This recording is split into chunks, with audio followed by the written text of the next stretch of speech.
أعوذ بالله من الشيطان الرجيم. بسم الله الرحمن الرحيم. ومن يفعل ذلك عدوانا وظلما فسوف نصليه نارا وكان ذلك على الله يسيرا. إن تجتنبوا كبائر ما تنهون عنه نكفر عنكم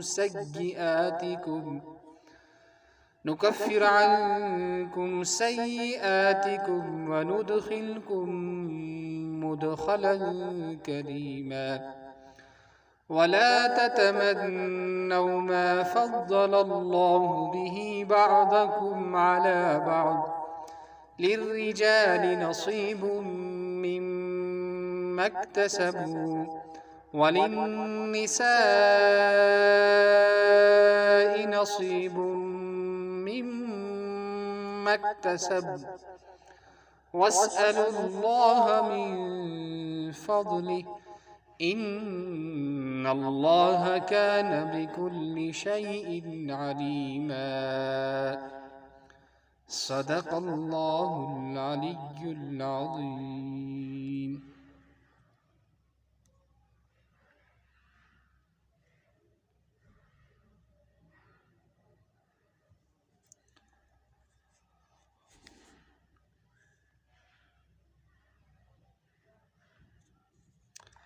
محترم سامعین و ناظرین، درس تفسیر کے سلسلہ میں آج ہم سورۃ النساء کی آیت نمبر 30 سے لے کر 32 تک، یعنی آج کا ہمارا سبق آیت نمبر 30 سے لے کر 32 تک ہے. سب سے پہلے ان آیتوں کا ذرا مفہوم سن لیتے ہیں. پہلی آیت میں اللہ نے فرمایا کہ جو کوئی ایسا کرے گا ظلم اور سرکشی سے تو اس کو ہم نتیجہ اس کا یہ نکلے گا کہ وہ آگ میں داخل ہوگا، جہنم میں داخل ہوگا.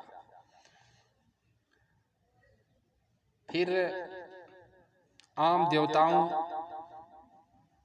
جو مشرک قومیں ہیں، جو غیر مسلم قومیں ہیں، جیسے کہ وہ اپنے دیوی دیوتاؤں کے بارے میں جس طاقت کا تصور کرتے ہیں، اس تصور کو بالکل ختم کر کے اللہ تعالیٰ کی لازوال طاقت کا یقین بٹھایا اور فرمایا کہ اللہ جو آپ کو سزا دیں گے اس پر، اور اس سرکشی اور ظلم پر جو آپ کو اس کا خمیازہ بھگتنا ہے، وہ سزا دینا اللہ تعالیٰ کے لیے کوئی مشکل کام نہیں ہے، وہ تو بالکل آسان ہے اس کے لیے.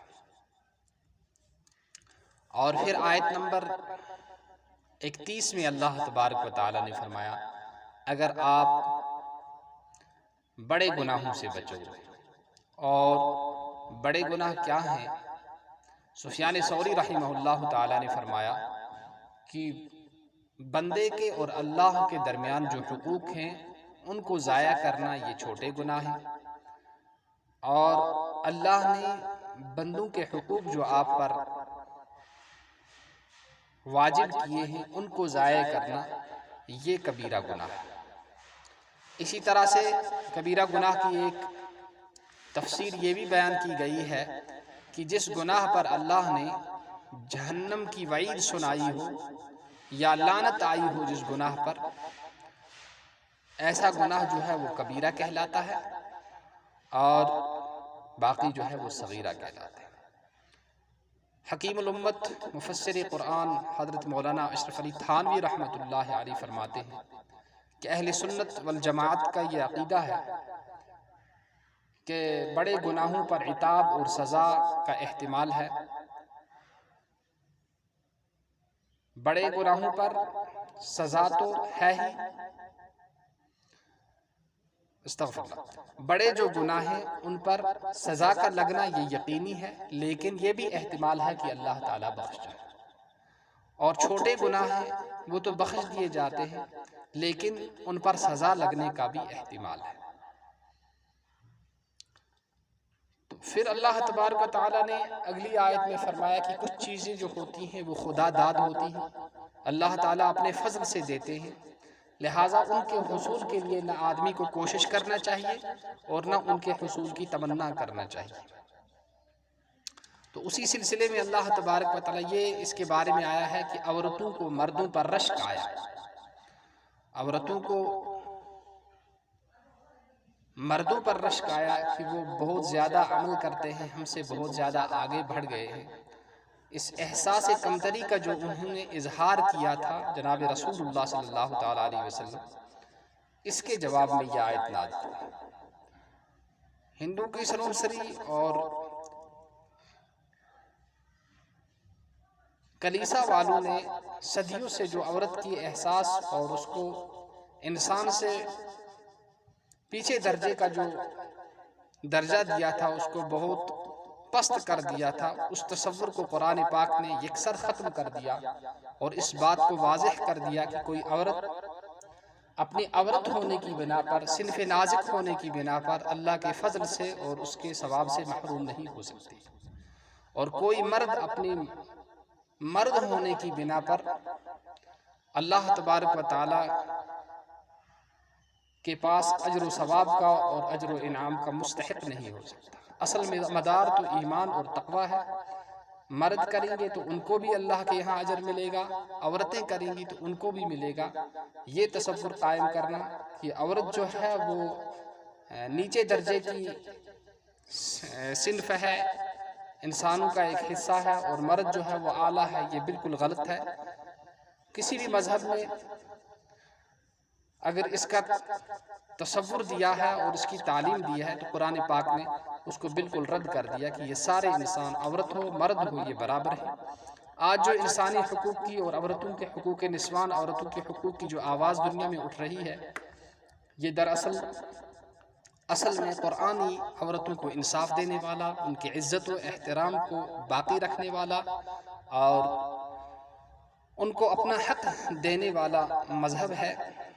ورنہ اور مذاہب نے ایک زمانے میں تو عورت کو بالکل انسان سمجھنے ہی سے انکار کر دیا تھا، اور جب پھر ان کی ذرا آنکھیں کھلی، ان کو ہوش آیا، تو پھر یہ کہنا شروع کر دیا کہ عورت کو حقوق دے، اور حقوق ایسے دیے کہ بیچارے کو لا کر مرد کے برابر میں کھڑا کر دیا، اور نتیجہ یہ نکلا کہ اس کو زندگی کے مسائل سے دوچار کر دیا۔ وہ بیچاری اپنے شوہر کی، بچوں کی خدمت کرے یا ملازمت اور کمائی کر کے ان کے لیے کمائے، وہ مرد کی فرض انجام دے یا عورت کا، ظاہر سی بات ہے جب اس کو مرد کے برابر میں کھڑا کیا تو اس کی جو نسوانی، جو عورت ہونے کا، اس کا جو عورت ہونے کے ناطے سے اس کی جو ذمہ داریاں ہیں وہ بھی اس کو پوری کرنی ہے، اس کے بغیر کوئی چارہ نہیں ہے۔ لہٰذا یہ اس کے ساتھ انصاف نہیں ہوا، اس کو حق نہیں دیا گیا بلکہ اس پر ظلم کیا گیا۔ لہٰذا عورت کے ساتھ انصاف وہی ہے، اور عورت کو اصل حق جو ہے اس کی حق ادائیگی یہ ہے کہ اس کو اسلام کے شریعت کے مطابق اس کا احترام اور اس کے حقوق دیے جائیں، اور ہر قسم کی ظلم اور زیادتی سے اجتناب کیا جائے، کلی طور پر اس سے دور رہا جائے کہ کسی بھی قسم کی زیادتی عورت پر، چاہے وہ ماں ہو، بہن ہو، بیٹی ہو یا بہو ہو، سب کے ساتھ انصاف کا سلوک کیا جائے، جیسے کہ رسول اللہ صلی اللہ تعالیٰ علیہ وسلم نے اپنی زندگی میں، اپنی سیرت مبارک میں ہمیں کر کے دکھایا ہے کہ حضرت عائشہ صدیقہ رضی اللہ تعالیٰ عنہ آخر جب رسول پاک صلی اللہ علیہ وسلم کا وصال تھا، مسواک چبا کر دیتی ہیں، اور رسول اللہ صلی اللہ علیہ وسلم کی چبائی ہوئی مسواک فرماتے ہیں۔ اور اسی طرح حدیث پاک میں آیا کہ اگر آپ محبت سے اپنی بیوی کے منہ میں لقمہ پیار سے ڈالتے ہو، فرمایا اس پر آپ کو صدقے کا ثواب ہے۔ بیٹیوں کے بارے میں فرمایا ان کی تربیت کر کے، ان کو پڑھا کر اچھی طرح سے ان کی شادی کرائیں۔ فرمایا اپنی 2 انگلیوں مبارک انگلیوں سے اشارہ فرمایا کہ اس طرح میں اور وہ بیٹیوں کی پرورش کرنے والا آدمی جو ہے وہ جنت میں ہوں گے۔ ماں کے بارے میں فرمایا کہ ماں جو ہے جنت تمہاری ماؤں کے قدموں تلے ہے۔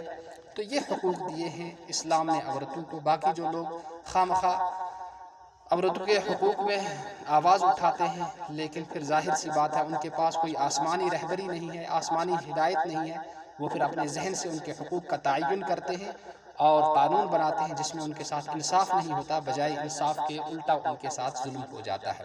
لہذا ضروری ہے کہ اسلام نے عورت کو جو حقوق دیے ہیں، اور اسلام نے عورت کے لیے جو سنگ میل قائم کیا ہے، اسی دائرے کے اندر رہ کر ان کے ساتھ انصاف بھی کیا جائے، ان کو حقوق بھی دیے جائیں، اور ان کی عزت و احترام کو بھی باقی رکھا جائے۔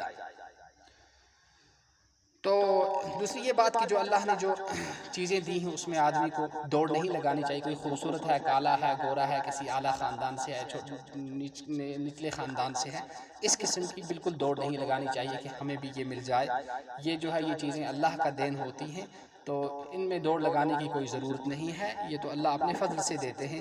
عام طور سے بہت سارے لوگ اپنی خاندانی شرافت کو بڑھانے کے لیے اور سوسائٹی میں مقام پانے کے لیے اپنے جو ہے خاندانوں کے نام بدل دیتے ہیں. کوئی مثال کے طور پر کوئی کسی اور کمیونٹی سے تھا تو وہ اٹھا کے اپنے آپ کو سید لکھ دیتے ہیں، یا پیر لکھ دیتے ہیں، یا عثمانی لکھ دیتے ہیں، یا ہاشمی لکھ دیتے ہیں. بہت سارے لوگ ہیں وہ خان ہیں اور قریشی لکھ دیتے ہیں، بہت سارے ہیں گجر اور وہ خان لکھ دیتے ہیں.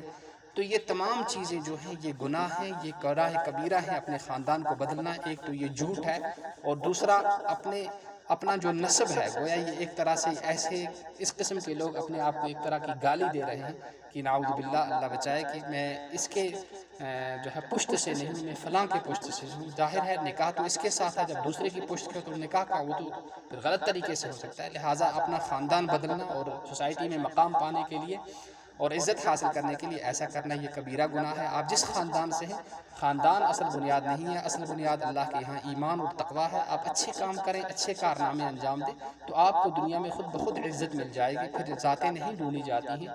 ابو جہل دیکھیے قریش سے تھا لیکن ذلیل ہو گیا. حضرت بلال کو دیکھیے کہ دور کے ایک جگہ کے رہنے والے ہیں اور ان کا کوئی خاندان بھی اتنا مشہور نہیں تھا، لیکن ان کو سیدنا بلال کہا گیا. وہ سردار بن گئے اور ابو جہل ذلیل ہو گیا. تو اللہ کے یہاں ایمان اور اعمال سے، نیک اعمال سے عزت ملتی ہے. خاندان کو بدلنے سے اور جھوٹ بولنے سے عزت نہیں ملتی. اس قسم کی باتوں سے بالکل اجتناب کرنا چاہیے، اور کبھی بھی اس قسم کا اقدام اور اس قسم کی حرکت بالکل نہیں کرنا چاہیے. کیونکہ قیامت تک اب جو غلط لکھوائیں گے، جو آپ کی ہماری نسلیں آئیں گی، جس نے جھوٹ بولا اور جھوٹ بول کے اپنے خاندان کو بدلا، تو قیامت تک جو ہے نسلیں ہیں وہ جھوٹ بولتی رہیں. ان کو پتہ کیا ہے، اب اس نے جھوٹ بولا ہے، یہ سارا جو ہے بھار، یہ گناہ جو ہے اسی آدمی کے سر ہوگا جس نے غلط سے اپنے خاندان کا غلط نام لکھایا ہے اور اپنے آپ کو دوسرے خاندان کی طرف جھوٹ بول کر منسوب کیا ہے. تو چلیے اب جو ہے یہ آیات کا ترجمہ ہم سن لیتے ہیں. اور من یفعل جو کوئی کرے گا، ذالک یہ، یعنی یہ جو حرام کی ہیں اللہ نے چیزیں، ان حرام چیزوں کو کیا کرے گا کہ ان کا ارتکاب کرے گا، عدوان سرکشی کر کے، وظلمن اور ظلم سے، کہ ان کا کرے گا. تو اب جو ہے یا تو وہ پھر گناہ کو کرنے لگ جائے اور گناہ کو سمجھتا ہو کہ گناہ ہے تو یہ فاسق آدمی ہے، اور اگر گناہ کا بالکل انکار کہ یہ کوئی گناہ نہیں ہے، اس قسم کا عقیدہ رکھتا ہے، تو وہ کافر ہو جاتا ہے، دین سے خارج ہو جاتا ہے. فسوف نصلیہ تو ان قریب ہم اس کو داخل کریں گے، نارن جہنم میں، اور کان ہے ذالک یہ، علی اللہ اللہ پر، یسیرا بہت آسان. ان اگر تجتنبوا بچو گے تم، کبائر ان بڑے گناہوں سے، ما جن سے تنہون جن سے تمہیں منع کیا جاتا ہے، عنہ جن سے، نکفر عنکم ہم مٹا دیں گے تمہاری، سیئاتکم چھوٹے گناہوں کو. یہ اللہ نے بڑی امید دلائی ہے اپنے بندوں کو، حتیٰ کہ ایک جگہ فرمایا ان الحسنات یذہبن السیئات، کی نیکیاں جو ہیں وہ گناہوں کو کھا جاتی ہیں. اسی لیے مفسر قرآن مولانا عبد الماجد دریابادی رحمۃ اللہ علیہ نے فرمایا کہ اس آیت سے ثابت ہوا کہ کوئی بھی ولی گناہوں سے پاک نہیں ہوتا. گناہ تو صادر ہوتے ہیں، البتہ ان کی یا تو وہ معاف کرا لیتے ہیں، یا پھر ان کی کثرت، نیکیوں کی کثرت اور اعمال نیک کی کثرت کی وجہ سے اللہ تعالیٰ ان کے ساتھ عفو اور درگزر کا معاملہ فرما کے انہیں جنت عطا فرما دیتے ہیں. اور پیغمبر جو ہوتے ہیں وہ تو گناہوں سے معصوم ہوتے ہیں، اور وہ جو ان کا گناہوں سے معصوم ہونا ثابت ہے وہ دوسری آیت سے ہے. تو پیغمبر تو ہوتے ہیں لیکن اولیاء سے بہرحال چھوٹی چھوٹی لغزشیں تو ہو سکتی ہیں، لیکن ان کو یا تو اللہ معاف کرا لیتے ہیں اللہ سے، یا ان کی کثرت اعمال اور نیکیوں کی وجہ سے ان کے ساتھ عفو، درگزر اور رحم کا معاملہ اللہ ان کے ساتھ فرماتے ہیں. اور ہم پھر اس کا نتیجہ کیا ہوگا، اور ندخلکم ہم داخل کریں گے تم کو، مدخلاً کریما عزت والی جگہ میں، اور عزت والی جگہ وہ جنت ہے. ولا اور لا تتمنو تمنا نہ کرو تم، ما اس کی، فضل اللہ جو فضیلت عطا کی جس کے ذریعے سے، بھی بعضکم تم میں سے بعض کو، علی بعض پر، للرجال آدمی مردوں کے لیے، نصیب حصہ ہے، مما اس میں سے، اکتسبوا جو کچھ انہوں نے کمایا، ولن اور عورتوں کے لیے، نساء وللنساء اور عورتوں کے لیے نصیب حصہ ہے مما اس میں سے اکتسبنا جو کچھ انہوں نے مما اکتسبنا جو کچھ انہوں نے کمایا، یعنی نیکیاں وہ کریں گی تو ان کو بھی ثواب ملے گا، مرد کریں گے تو ان کو بھی ثواب ملے گا۔ وَاسْأَلُوا اور ثواب مانگو تم اللہ سے من فضلہ اس کا فضل مانگو، جو چیزیں مانگنے کی نہیں ہیں وہ مت مانگو، میں کالا ہوں مجھے گورا بنا دے، میں فلاں خاندان سے مجھے اس خاندان سے کر دے، ایسا مت کرو۔ ان اللہ بے شک اللہ کان ہے بکل ہر چیز کو بکل شیء ہر چیز کو علیماً جاننے والا۔ تو یہ جو ہے آج کا ہمارا ترجمہ ہے، اس ویڈیو کو بار بار سنیں اور اتنا سنیں کہ آپ کو پڑھنا بھی آ جائے، اور بغیر ترجمے کے قرآن والا جو نسخہ ہے اس پر آپ کو اسی طرح سے پڑھنا بھی آ جائے اور جو ہے ترجمہ کرنا بھی آ جائے، پھر ہم کہیں گے کہ واقعی آپ نے محنت کی ہے اور آپ نے اللہ کے قرآن کے ساتھ اپنی محبت کا اور اپنے جذبے کا اور اپنے شوق کا ثبوت دیا ہے۔